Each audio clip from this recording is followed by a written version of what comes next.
Good morning! Good morning Philippines! Mabuhay tayong lahat. Nandito na naman po ako, nakakupo dito sa gutter. Opo. Bali nilaglag ko po yung buhok ko kasi nga tinitignan ko siya. As in, sobra pong lagas na talaga. Sobra na pong nipis ng buhok ko. Anyway, kasi sobrang kapal po ng buhok ko. Pag kinaputo sa salon, makapal. Kaya hindi ko po siya pinapagalaw. Gusto ko sanang magpariban kaso hindi pwede dahil as in dami po talaga nalalaglag pag suklay ko pala.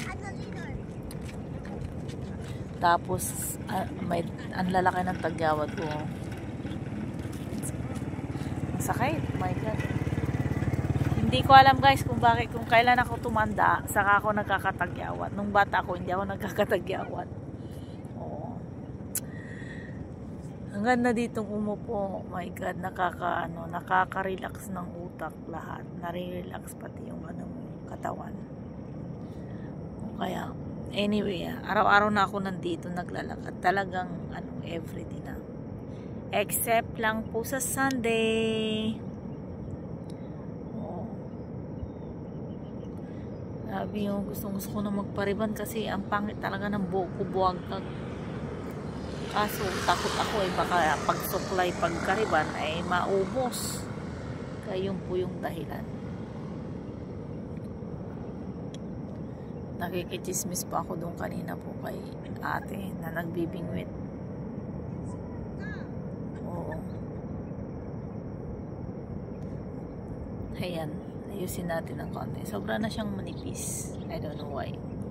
Naglalagas ang buhok natin mga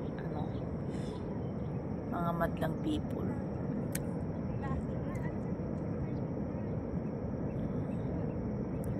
So, sarap dito po no. I think mas easy dito magtambay kaysa nandun ka sa bahay na katulala. May YouTube channel din po ako, sana mapanood niyo ako doon. Ang YouTube channel ko is Tita Baby MG Vlogs. Ayun po yung YouTube channel ko, mga madlang people, Tita Baby MG Vlogs. Opo. Wala akong viewers po doon. Kasi po wala po akong friends, wala po, kakaunti lang yung subscriber ko, kaya ganun. Saka bago lang po ako. At saka mahirap yata doon pong maka-subscribe kasi ang hirap i-market din po yung mga videos mo doon.